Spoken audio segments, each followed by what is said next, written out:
Ana Muhammad wa ala alihi wa ashabi amma ba'd. Anak-anakku, cucu-cucuku, keluargaku semuanya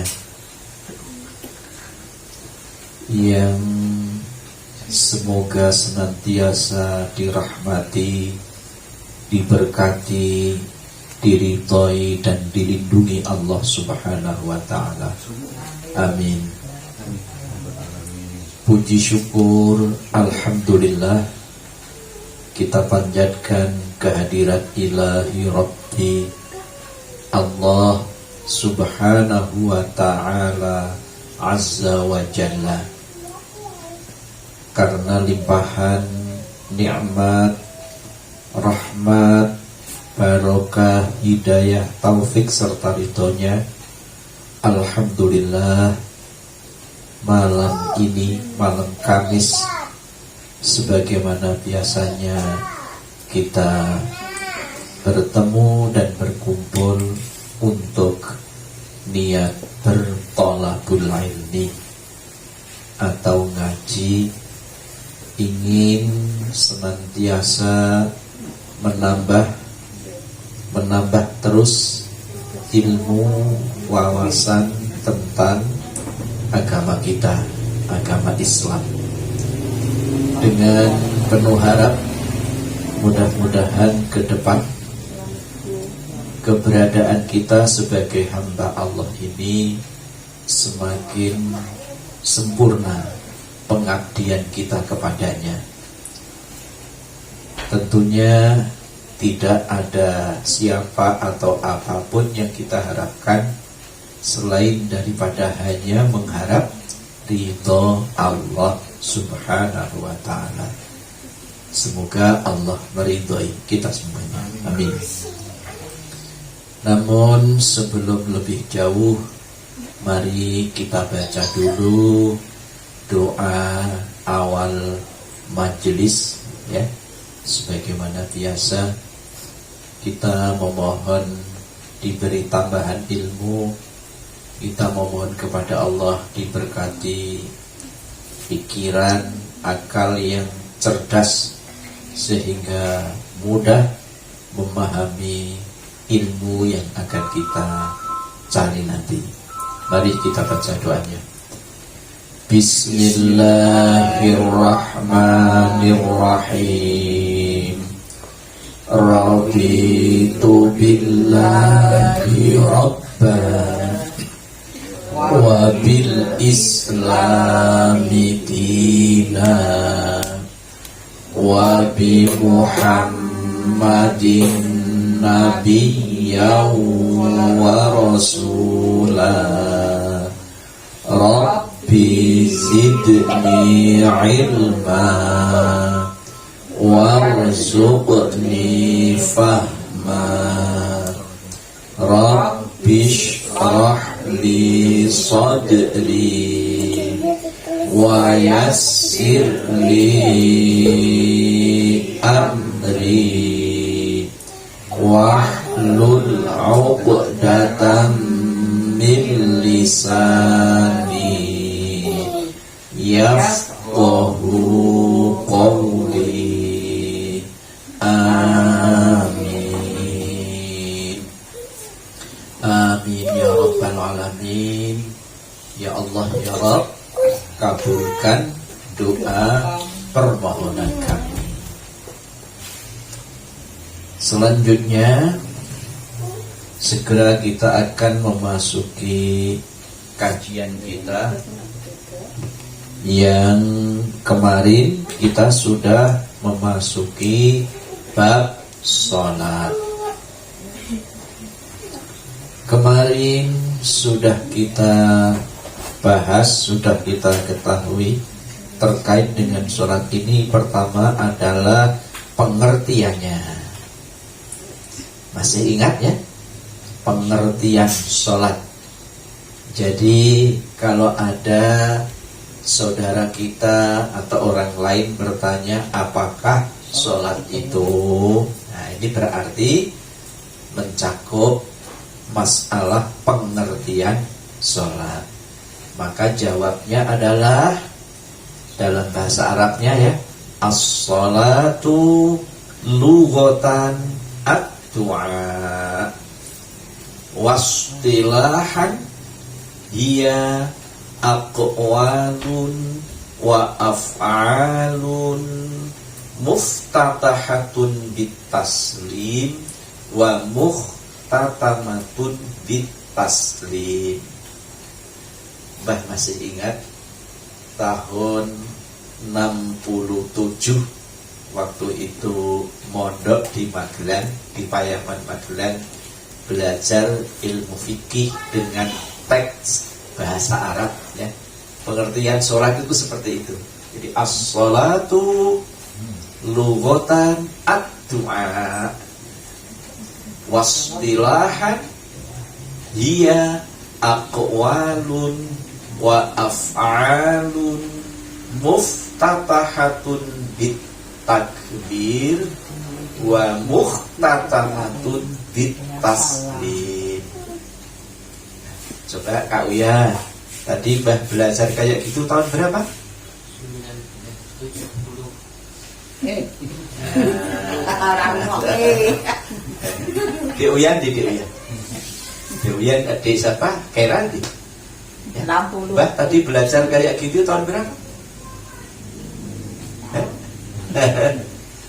Yang di depan Mbah persis, Mbah Wawa. Tahun berapa? Tadi sudah disebut Mbah kok nggak tahu gimana. Tahun 1967. Waktu itu Mbah berada di Pondok Baru Payaman ya. Belajar fikih itu dulu teksnya pakai bahasa Arab ya. Nah, artinya apa?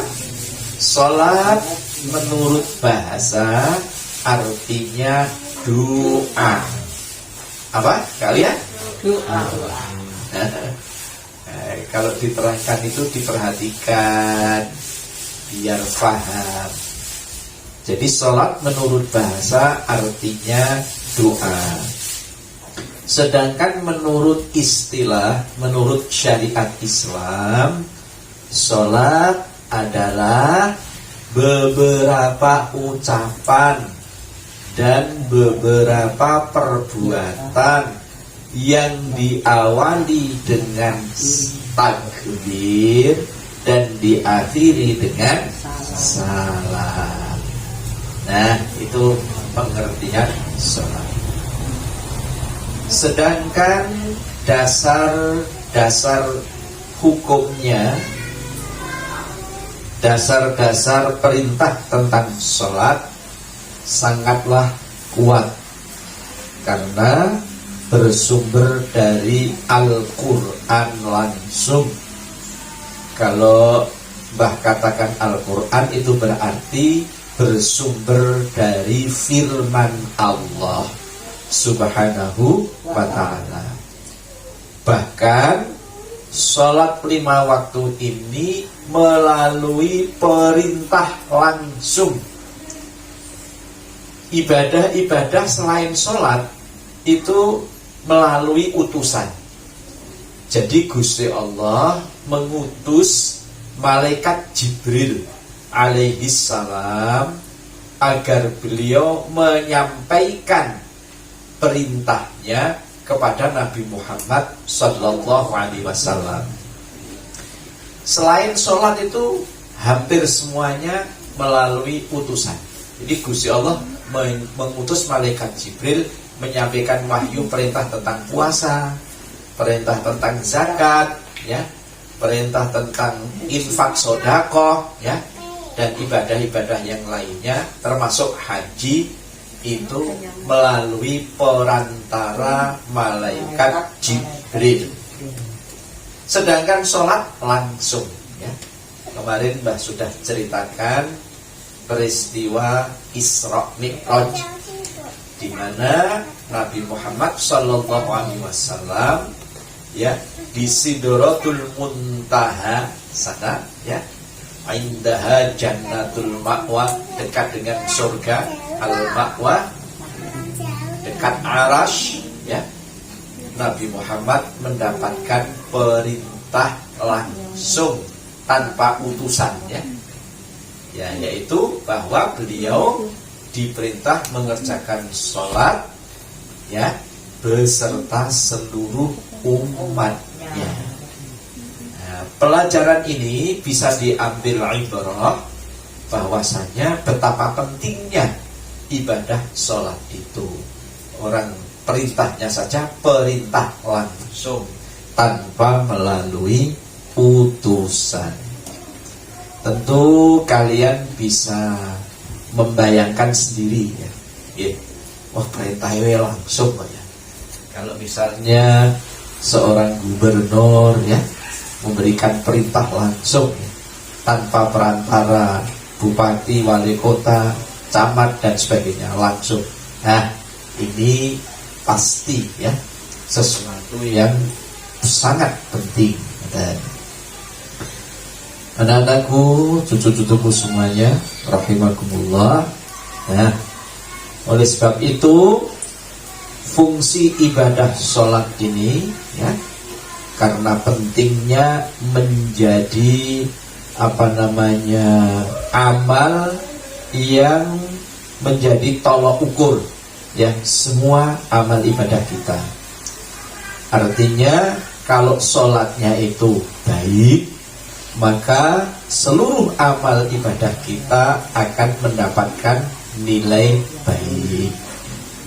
Tetapi kalau sholatnya ini, ya, sebaliknya, ya, kalau sholatnya ini jelek, ya, misalnya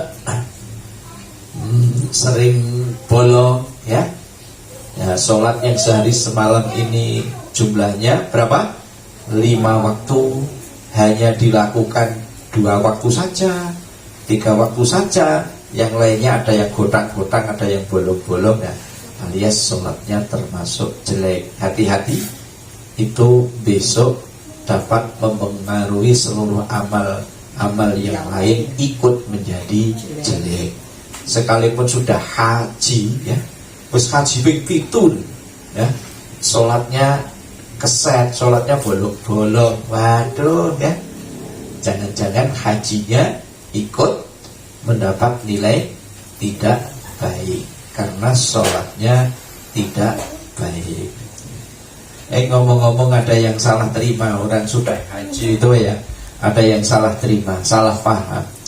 Di sana itu mendapatkan penjelasan dari kiainya, sholat sekali berjamaah di Masjidil Haram itu nilainya sama dengan 1000 kali, ya, di luar Masjidil Haram. Terus magang mulai dee haji, takon kan kaji lha ora salat. Oh, aku wis kaji salat di Masjidil Haram sepisan iki padha karo salat ping 1000 ning masjid liyane kok. Terus ning omah leda-ledi ora salat, ya. Jagaake kaya ngono. Nah, itu namanya salah terima, ya, salah paham, ya. Jangan ikut-ikutan orang yang salah paham. Selanjutnya, itulah dasar, posisi, fungsi, manfaat ibadah sholat kita, ya, atas ibadah kita yang lain, ya. Tinggal kita pintar-pintarnya bagaimana bisa menjaga sholat 5 waktu itu dengan sebaik-baiknya, ya. Membiasakan diri tepat waktu, membiasakan diri tidak malas-malas, ya. Jadi kalau sholat itu kudu semerintil. Nah, ini biasanya ini setan ini, masya Allah, ya kan. Ya. Nah, itu hati-hati, ya. Anak-anakku, cucu-cucuku semuanya, rahimahullah. Selanjutnya, mari kita fokus, ya, melanjutkan kajian kita masih tentang sholat, yaitu sekarang ini kita akan membicarakan tentang tentang syarat-syarat wajib mengerjakan sholat. Jadi siapa saja toh yang sudah atau harus ya, sudah harus mengerjakan sholat itu orang yang sudah memenuhi syarat seperti apa ya. Perhatikan baik-baik. Pertama, Islam. Adakah orang yang non-Islam ini sholat? Ini orang ya. Orang Islam tapi sholat ini. Ya, yeah. Upamane ono sholate ora sah. Sebab orang memenuhi syarat, ya kuwi ora Islam. Yang kedua, balik.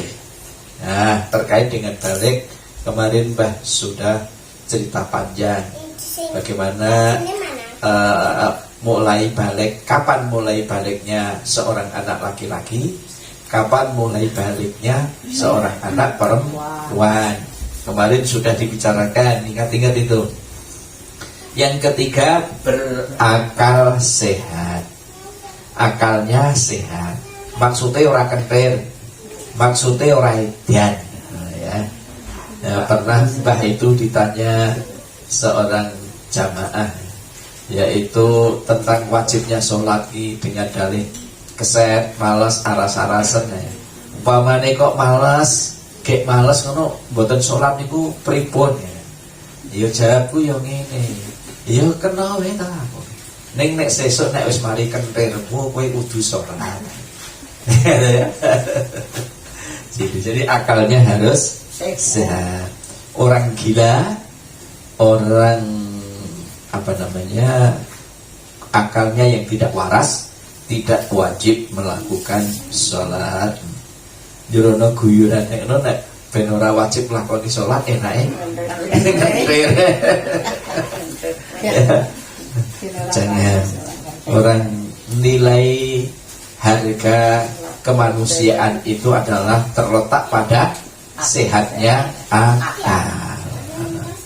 Wong nek wis akale ora waras alias kentir alias edan ki ora wajib iblas karo wedhuse wae aji wedhuse ya. Wedhus digawa blantik ning pasar, urung nganti tekan pasar ning dalan wis dinyamong. Enek wong gendeng jajal dituntun gawa ning pasar, sapa sudi nyang ya. Kemudian yang keempat adalah suci dari haid dan nifas. Pas orang ngedongi haid, pas orang ngedongi nifas, artinya suci. Yang kelima, memiliki panca indera yang normal. Memiliki panca indera yang normal. Setiap manusia itu diberi panca indera oleh Allah. Namun ada yang diberi dengan normal, sempurna, ada yang dilalah dikasih sama Allah tidak normal. Misalnya budek utawa budeke bahasa alusnya tunarungu. Ada juga yang tunanetra, ya. Ada juga yang tunawicara, ya. Masih ada lagi tuna apa? Ya? Di samping tunarungu, tunawicara, tunawicaranya berarti apa? Bisu, ya. Tunanetra berarti buta, ya. Ya, mereka yang diberi seperti itu berarti mereka tidak memiliki panca indera yang normal, gitu ya. Nah, nek wong budhet ana wong adzan ora krungu, ana tarhim di style nggo pengeras suara ora krungu, budhet, ya ta? Nah, apa meneh dasar budhet terus buta sisan, wis ora krungu, ora weruh, ya ta? Tutuke tuna wicara sisan, dadi ora krungu, ora weruh, ngomongnya aku ora iso ya. Masya Allah, naudzubillah min dzalik ya. Orang yang seperti ini tidak dikenai kewajiban ya, karena berarti dia itu sudah memiliki kendala, memiliki hambatan untuk melakukan kewajibannya. Selanjutnya nomor 6, ya, sampai dakwah Islam kepadanya, sampai dakwah Islam kepadanya. Jadi kalau misalnya ada orang hidup di pedalaman sana, primitif pokoknya. Indonesia itu kan masih banyak orang-orang yang masuk dalam wilayah ya kategori primitif. Pedalaman kono, poning Papua, poning Kalimantan kono. Sehingga belum sampai dakwah kepada mereka. Jadi TV rono, radio kan kono. Apa meneh kok kiai-kiai dakwah mlebu rono, mubalik dakwah rono, ora ono pokoke ning ngalas gum liwang-liwung ya. Belum ada dakwah masuk ke sana. Nah, maka orang yang dalam posisi seperti ini itu belum dikenakan kewajiban, tidak memenuhi syarat wajib melakukan sholat itu. Nah, itu beberapa syarat wajib ya, mengerjakan sholat. Jadi bisa kita hitung kembali. Nomor 1 Islam, nomor 2 wis balik, nomor 3 berakal sehat, suci dari haid dan nifas ya, memiliki panca indera yang normal, kemudian sudah sampai dakwah kepadanya ya. Nah, di luar itu berarti belum atau tidak memenuhi syarat wajib mengerjakan sholat. Selanjutnya, kalau tadi itu syarat wajib, nah sekarang ini syarat sah. Tidak ya, syarat sahnya sholat. Ben sholate ki sah, kuwi syaratnya apa ya? Perhatikan baik-baik.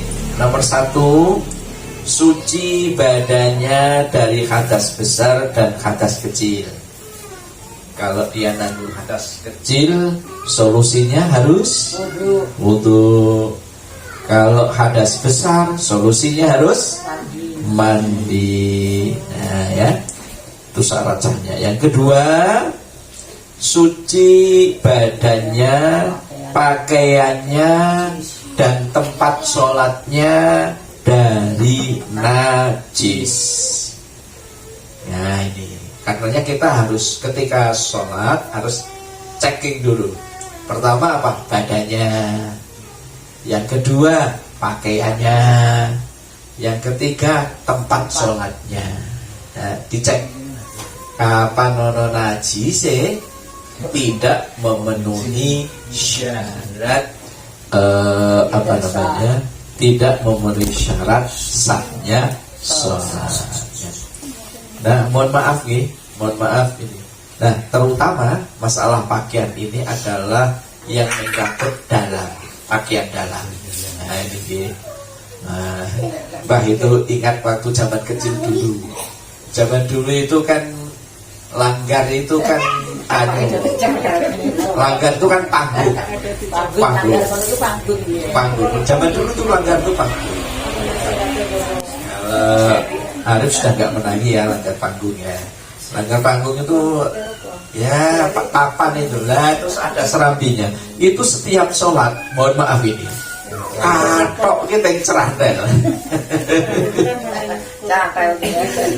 Cadel kayak nih kentongan, cadel ini pokoknya yang gini Arab sholat ini mesti ucul-ucul katok, terus tanpa basa-basi.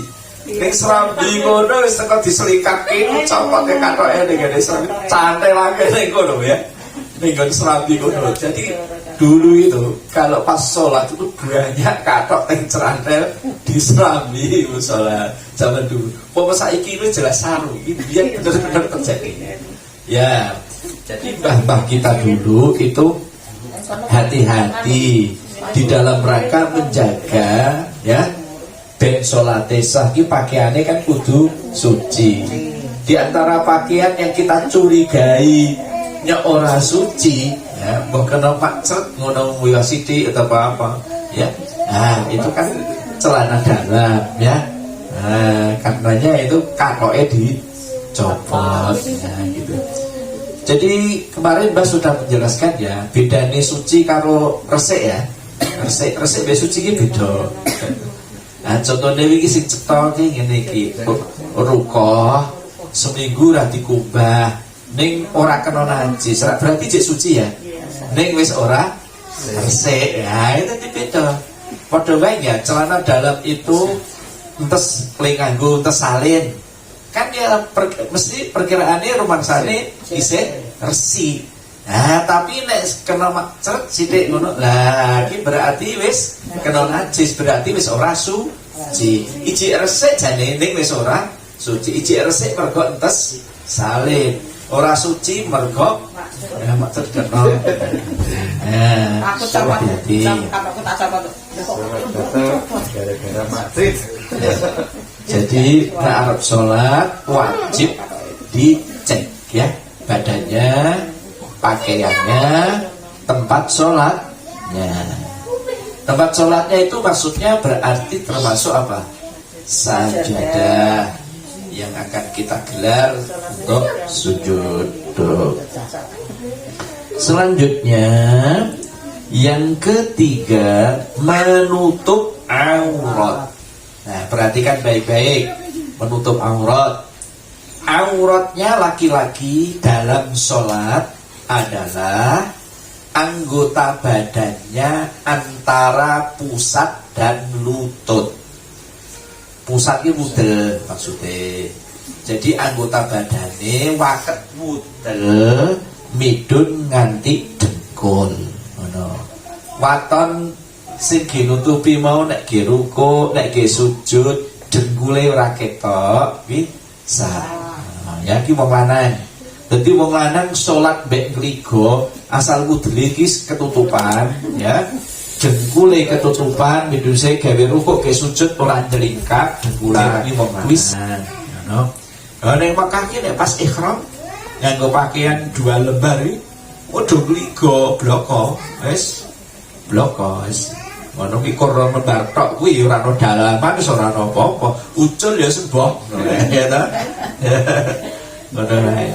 Mulane kudu disiasati piye carane pakaian ihram mau ora ucul.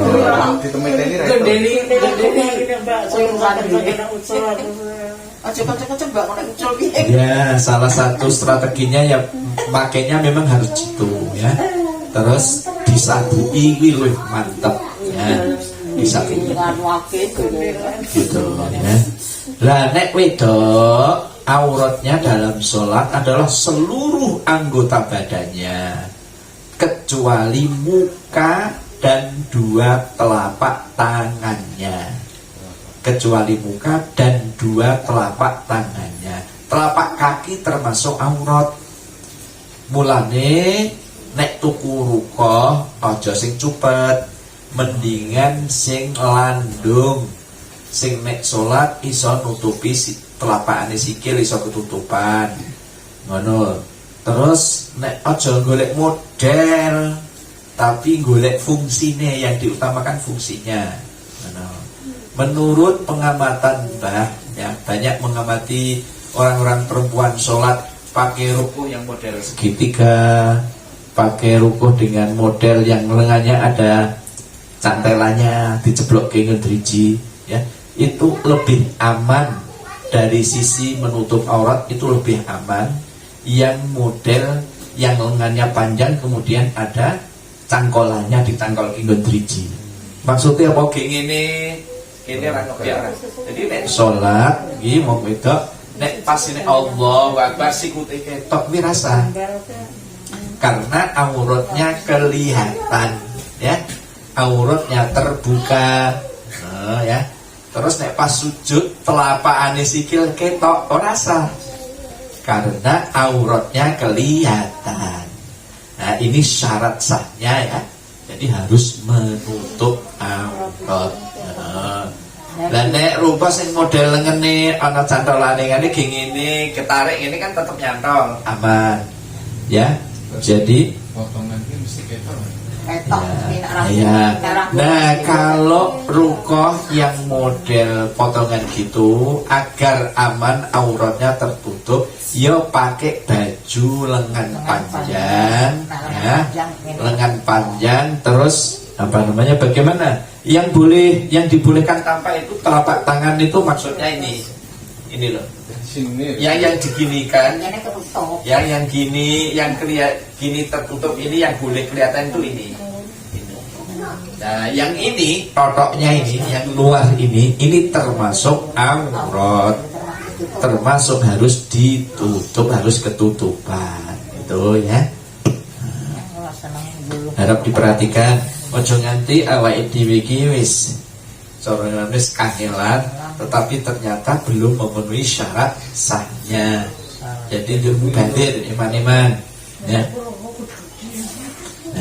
Jadi nek tuku rukoh sing landung, sing dawa, sing panjang. Jero, nek rukoh ngono ki tangane jero. Lah kok iki nek rukoh, lan iki tangane ning jero ki piye? Ning jero piye? Jero rukoh kan nek ora ketok jeran. Nek tertutup. Jadi misalkan kan tangannya tetap di dalam ini ya. Oh gitu. Jadi istilahnya yang boleh tampak itu Dari luar. telapak tangannya dan wajahnya. Bahasanya itu boleh tampak. Jadi bukan harus. Ya. Jadi seandainya itu tidak kelihatan, tidak tampak, berarti tidak apa-apa, ya kan? Karena bahasanya adalah tak baleni meneh aurate wong wedok dalam sholat kuwi jami'u badaniha illa kaffaiha wa wajhaha, seluruh anggota badannya kecuali dua telapak tangannya dan wajahnya, itu ya. Ya kalau wajah tutupi masker nih. Itu ora salah. Ya dalam kondisi darurat ya. Kalau idealnya sih wajah memang harus kelihatan seperti orang tawaf apa itu kan gitu. Tapi karena darurat, apapun kalau darurat itu yang sesuatu yang tidak boleh jadi boleh. Dan notosofi ya idealnya rapat, ya kan? Rapat. Tapi ketika dalam keadaan darurat seperti malah harus menjaga jarak, nah ya kan. Nah terus. Jadi imamnya itu memang ini zaman ngemohake. Imamnya yang biasanya luruskan barisanmu, rapatkan barisanmu, kirawani ngono saya imamnya. Imammu malah kondone jaga jarakmu malah ngono saya ini ya. Masya Allah. Okay. Nah inilah awak dewi menangi zaman ilmu moyo. Ono sing ngono. Sebenarnya lagu maksud pembetu. Zaman ning ati ra kepenak. Zaman ngati ora nentremke ya. Ya. Engkau tak mulangi dongane ben atine tetrep ya. Nah, nomor selanjutnya tadi nomor 3 syarat sahnya sholat sudah masuk waktu sholat. Jadi kok nek sholat duhur kok jam 11 wis sholat iki kan durung masuk waktune. Wis gampange ngomong nek awake dhewe wis adzan. Ya, wis adzan. Sudah masuk waktu sholat. Sholat ke susu Pak, sholat jengkesa. Anu nak, anu sholat itu ke jam 11 ora sah sholat. Mergo durung masuk waktu nih. Nah ya. Jelas ya? Apa sholat ini? Yang terakhir syarat sahnya sholat adalah harus menghadap ke arah kiblat, harus menghadap ke arah kiblat. Mulane nek ning masjid utawa ning musala ngono wis mesti nalikane bangun wis diarahake. Arahe penere oh iki arah kiblat di biasane sak bangunane ya wis di arahake madhepe kiblat ya. Kaya wingi kae Mbah membantu Om Sis ya, Mbah Sis waktu bangun masjid tak undangke ahline. Tak undangke ahli falak ya, temannya Mbah Dr. Izzuddin. Itu ya yang punya pondok falak, dosen UIN di Semarang. Tak turi rawuh, tak kon ukur ke arah kiblate. Ya senajan to nganggo HP wis sing wis pinter ya iso ya. Tapi harus mendatangkan ahlinya ben luwih pas, luwih mantep ya. Gitu. Nah, kemudian biasanya diberi sertifikat arah kiblat, ya, diberi penjelasan tentang arahnya, ya, sekian derajat serong ke kanan apa ke kiri apa ke mana, ya, ada sertifikat itu. Nah, itu tentang arah kiblat. Pernah ini pengalaman Mbah, ya, Masjid Ali Jabah Gunung Pati, ya, wah itu sempat seru, ya, sempat sering bertengkar dengan seniornya dulu, ya, tentang arah kiblat, ya. Ketika sudah diketahui bahwa arah kiblatnya itu ternyata kurang, kemiringannya itu kurang 2,5 derajat, ya, maka ya tak undangkan itu ahlinya, Dr. Izzuddin ahli falak, pernah juga dihadiri oleh Mbah Yai Zubair ahli falak, pernah juga menggunakan ilmu Yaumu Rasdil Qiblah yang setahun 2 kali. Kemarin itu terjadi pada bulan saat dulu Juni apa, ya, Mei, terjadi bulan Mei. Jadi matahari itu dalam posisi tepat di atas Baitullah, sehingga bayang-bayang atau bayangane segala apa yang ada di dunia ini itu menuju ke arah Baitullah. Nah, itu bisa dipakai lepas Yaumu Rasdil Qiblah. Itu mesti pas persis, ya, arahnya itu ke Baitullah, ke kiblat. Ya, itu. Waktu Masjid Ali Jabah itu kan, waduh, seru lah ceritanya itu, ya. Yang senior mau melarang wedine kualat tinggalane yai biyen duwauhai. Sementara kenyataannya memang kurang 2,5 derajat kemiringannya ke kanan, sehingga kiblat yang asli itu diukur, ya, ternyata mengarah ke ibu kota Afrika Selatan, South Afrika Selatan. Waduh, wis ora ning Ka'bah meneh arek. Jadi memang harus ada perubahan. Nah, ketika Mbah berargumen bahwa iki nek ora duwahi apa awake dhewe iki pengurus nanggung dosane wong-wong sing sudah salat ning kene arah kiblate salah iki. Ora sah salate. Nah, memang harus diadakan pembaharuan arah kiblat, karena menurut ilmu fisika atau bumi kita itu bergerak. Mataharinya buminya yang bergerak, ya, ya. Sehingga ada ayat yang menjelaskan bahwasanya kau kira gunung-gunung itu berada di tempatnya, padahal dia adalah melayang terbang bagaikan terbangnya awan. Ya, itu gunung itu yang kita kira begegek itu. Kita ning kono, ya. Nah, padahal sesungguhnya gunung itu adalah terbang bagaikan terbangnya awan atau medan. Insyaallah itu ilmu yang harus dikaji. Nah, itu, ya, beberapa syarat wajib sholat dan beberapa syarat sahnya sholat, ya. Kira-kira sampai di sini dulu biar bisa dipahami.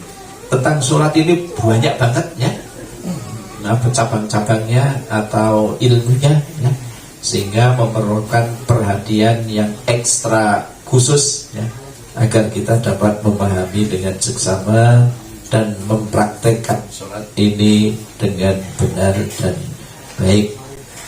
Jangan sembarangan begitu. Nah, adakah yang ingin bertanya setelah kita kaji syarat wajib sholat dan syarat sahnya sholat?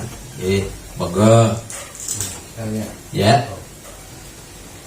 Bagaimana kalau misalnya kita di perjalanan, ya, yang tidak tahu arah kiblat, ya, HP-nya ya tidak ada aplikasinya, mungkin seperti itu, ya.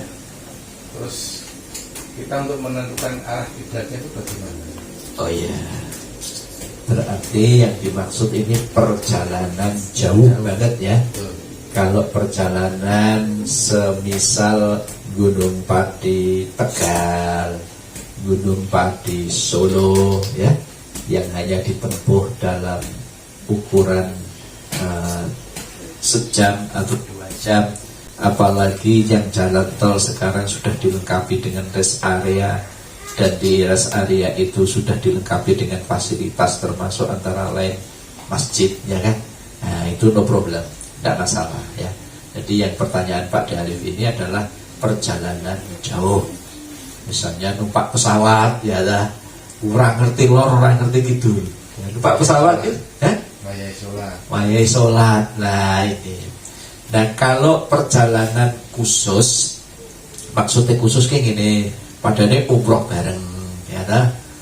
Terus haji, nah, itu ada namanya kloter ya, kelompok terbang, ada pemimpinnya, ada leadernya, sehingga mereka itu diberi kapasitas tanggung jawab, termasuk memberitahukan ya kepada jamaah tentang kapan waktu sholat tiba. Nah, ini pengalaman Mbah jalan jauh naik pesawat ini. Nah itu, ya itu pemimpinnya ya. Apa jenenge Bu? Sing tukang mimpin ngono jenenge aku lali ya. Oh, ya naik pas Mbah itu Dr. Ali Imran. Ya itu dia pakai di pesawat. Jamaah yang saya hormati, sudah tiba saatnya waktu zuhur. Ayo mari kita tayamum, mari kita pukulkan telapak tangan kita di depan kita, panggil joki. Ini jangkung ini ngarepe kan ya, pukulkan ini. Ayo mari kita usapkan ke wajah kita. Nah, selesai pukulan pertama, sekarang kita pukulkan yang kedua untuk mengusap ke tangan kita. Yang telapak kiri diusapkan yang lengan kanan, yang telapak kanan diusapkan ke tangan yang kiri. Nah, selesai. Habis itu mari kita sholat jamaah. Ya dikomatikan ya. Habis itu jamaah sudah. Ya, itu ya. Di pesawat ya, dengan bersuci menggunakan debu. Jadi apa ini? Tayamum gitu. Nah, ya. Tapi kemarin pengalaman Mbah itu ada perselisihan. Jadi dari versi KPIH ya, versi KPIH itu menyatakan bahwa di pesawat itu tidak ada debu. Tidak ada debu. Karena pesawat itu sebelum penerbangan jog-joge gitu Pak, wis diresiki kabeh, wis disedoti kabeh, apalagi perjalanan jauh wis resik. Orang no debu kayak di ide. Nah, banyu ora cukup orang no di pesawat. Jadi di pesawat itu adalah ada 2 alasan penting, yaitu ketiadaan air sekaligus ketiadaan debu. Nah, ada waktu di sholat jadi KBIH ini ngono. Nah, carane nek waktune tetap dikabarkan ini sudah masuk waktu zuhur, ini sudah masuk waktu asar, mari kita sholat. Ora wudu, ora tayamum. Padahal wudu karo tayamum itu termasuk syarat sae sholat. Hajur pripun? Nah itu dikasih solusi, sholat tanpa wudu, tanpa tayamum. Ini jenengane sholat lihurmatil wakti. Jadi sholat ngurmati waktune, krana waktune wis manjing. Ning awake dhewe iki ketiadaan 2 alat bersuci, yaitu air dan debu. Ya teko sholat. Lanjut pripun? Nah, nanti kalau sudah tiba, sudah mendarat, di tempat kita mendarat, kita legake sholat yang normal untuk menggantikan sholat yang lihurmatil waktu tadi. Jadi kemarin terjadi sedikit berbantah ya. Jadi tapi Kementerian Agama yang dipimpin oleh petugas itu, petugas kan itu petugasnya Kementerian Agama ya. Dia menggunakan keyakinan bisa tayamum di pesawat dan meyakini di pesawat ningun jog, ningun jedino koco, ningun ada debu gitu. Sehingga boleh dipakai tayamum. Jadi sholatnya ya wis sholat, memang sholat wis cukup sholatnya, orang perlu kok diganti-ganti, wis cukup gitu ya. Kemarin gitu ya.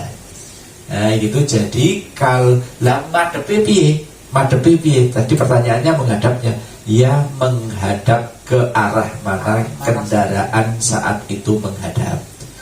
Ora kok awake dhewe kendaraane pesawate madhep pas madhep kita. Nah iki awake dhewe ning ngene iki apa arahe ulon misalnya. Terus awake dhewe balik kanan madhep ulon gitu. Nah, ya kita sholat sesuai dengan ke arah mana kendaraan itu menghadap pada saat itu. Tetapi hati kita tetap menyatakan, menegaskan menggunakan ya mustaqbilal kiblati. Artinya menghadap ke arah kiblat. Nah wis, jenenge darurat ki kae mau. Ya kuwi apa? Sing jane ora pantes dadi pantes, jane ora entuk dadi entuk, kuwi darurat. Ada kaidah ilmu usul fikih yang dulu Mbah pernah belajar ya di kitab Al-Asbah wan Nadhair karangan Imam As-Suyuti rahimahullah. Itu di sana ada kaidah ad-daruratu tubihul mahzurat. Artinya apa? Keadaan darurat itu bisa memberikan keleluasaan. Jadi bisa membolehkan sesuatu yang tadinya dilarang. Contoh iwak babi ki nek ngene iki kanggo awake dhewe iki haram, ra entuk. Wong iwak pitik ana, iwak wedhus ana, iwak sapi ana. Mangan iwak babi haram awake dhewe. Mangan kuwi. Ning alas gong liwang-liwung ora ana apa-apa, ora ana sing dipangan. Anane iki mongko kudu bedak celeng. Terus celenge di satung dibakar iku anane kur kuwi. Ya. Barang haram, barang ora itu dadi itu. Ning yo kuwi aja galesi, bahasa Indonesia tak terus galesi, terus tuman ya ora kenal. Jadi famanit turra ghairu baghi wala adin fala ithma alaih. Nah, itu dawuh Gusti Allah. Boleh. Ya. Nah, ini kepepet istilahnya. Ini yo aja mepet-mepet. Mepet kok mepet-mepet ya. Nah, terus gitu. Misalkan dalam perjalanan ya. Misalkan pertengahan zuhur sama asar, misalkan di tol panjang, kalau diperkirakan perjalanan itu zuhurnya habis, Nah, itu lebih baik kita sholat di perjalanan apa niat di jamaah. Nah, besok akan ada ilmu tentang sholat namanya boleh menjamak sholat, bahkan boleh menjamak dan sekaligus mengqashar sholat, namanya jamak qashar. Menjamak itu pengertiannya mengumpulkan dua waktu sholat dalam satu waktu sholat. Boleh di waktu pertama, boleh di waktu yang kedua. Nah, qashar itu artinya meringkas. Yang boleh diringkas itu sholat jenis sholat yang 4 rakaat menjadi 2 rakaat. Nah gitu. Kalau misalnya wah iki zuhur raya ndak iki tekan kono wis azan, maka ketika bahwa diyakini waktu zuhur sudah masuk, nah itu niat sholat zuhure meh tak jamak engko mbek sholat asarku di sana di tempat tujuan. Nah gitu ya.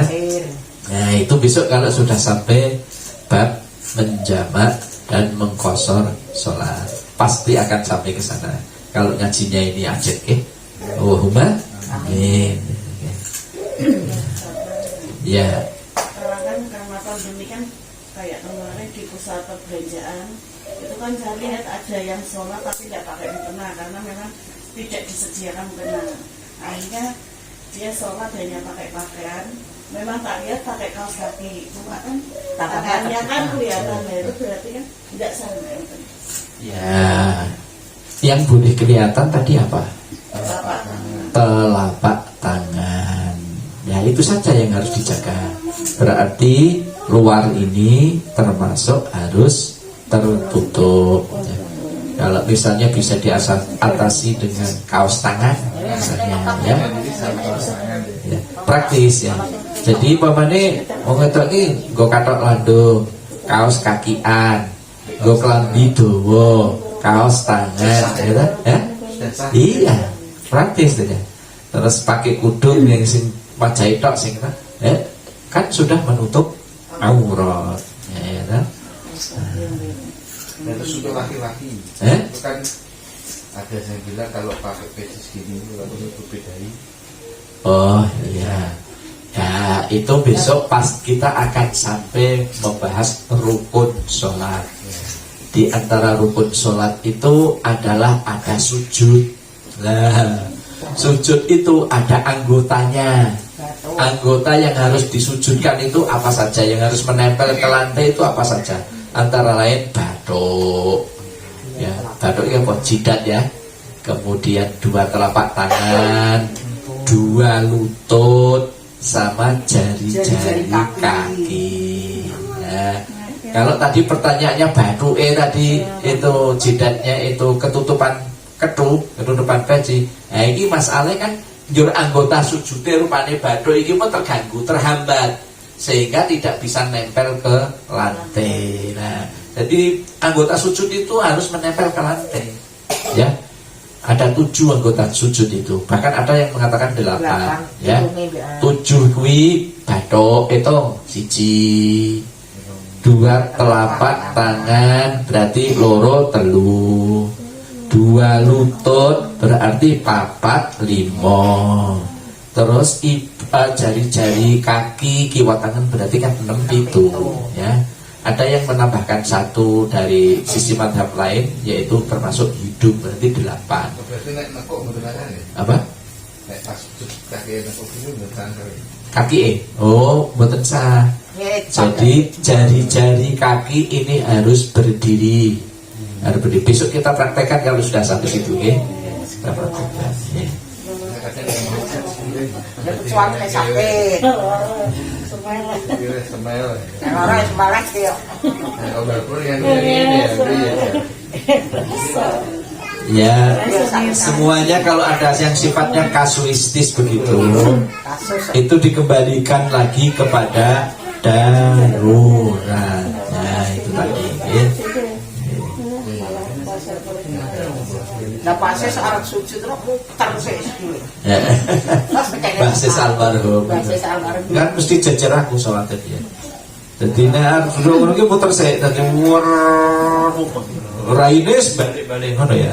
Karena yaitu darurat itu tadi. Bahkan sempat ditertawakan orang Kairo jadi muka itu diacungi ngene. Aku iki disenggol-senggol ngene kita ngono kok. Aduh. Ngacungi basis tuh maksudnya kenapa itu? Aku bilangnya kan dia takonnya bahasa Arab ya, bahasa Arab. Ya. Saya jawab bahwa hada jadi wa yashqu bi qaudihi li anna lahu faridan. Oh ini bahasanya dia tidak bisa duduk dengan normal karena kakinya sakit ya, mandok-mandok. Ya. Yeah. Ada lagi yang bertanya masih seputar syarat wajib sholat dan syarat sah sholat. Bon, ya, mohon maaf kita sambil muhasabah. Muhasabah itu introspeksi. Kalau selama ini sholat kita ternyata masih ada yang kurang pas, ya segera diperbaiki ya. Insya Allah akan lebih berkah, lebih bermanfaat, lebih menenteramkan ya apabila kita ada niat memperbaiki sesuatu yang terasa memang kurang baik, kurang pas. Itu ge. Kalau sudah tidak ada yang bertanya, mari kita tutup dengan doa kafaratul majlis. Namun sebelumnya, oh ya, ini ya, Mbah, ini mau baca doa agar hati kita yang terkadang merasa resah, merasa khawatir, insya Allah diparingi tentu. Perhatikan baik-baik ya. Mbah, bacakan dulu, dengarkan baik-baik dulu ya. Nanti ditirukan. Bismillahirrahmanirrahim. Allahumma ya amanal khaifin salimna mimma nakhafu, najjina mimma nakhafu, aminna mimma nakhafu. Nah, yang nakhafu itu sering dibaca sukun. Jadi salimna mimma nakhaf, najjina mimma nakhaf, aminna mimma nakhaf. Mana gitu? Asline nakhafu ya, disukunkan karena waqaf ya. Saya ulangi lagi. Allahumma ya amanal khaifin, salimna mimma nakhaf, najjina mimma nakhaf, aminna mimma nakhaf. Artinya, ya Allah, wahai Zat yang memberi ketentraman, yang memberi keamanan bagi hamba-hamba yang khawatir, bagi hamba-hamba yang takut, bagi hamba-hamba yang resah.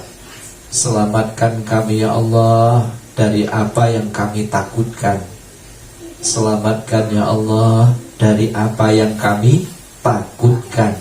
Itu ya. Terus tentramkan kami ya Allah, amankan, tentramkan hati kami ya Allah dari apa yang kami takutkan, dari apa yang kami khawatirkan. Saya ini apa? Virus corona, ya. Tirukan ya. Ya siap. Bismillahirrahmanirrahim. Ayo. Bismillahirrahmanirrahim. Allahumma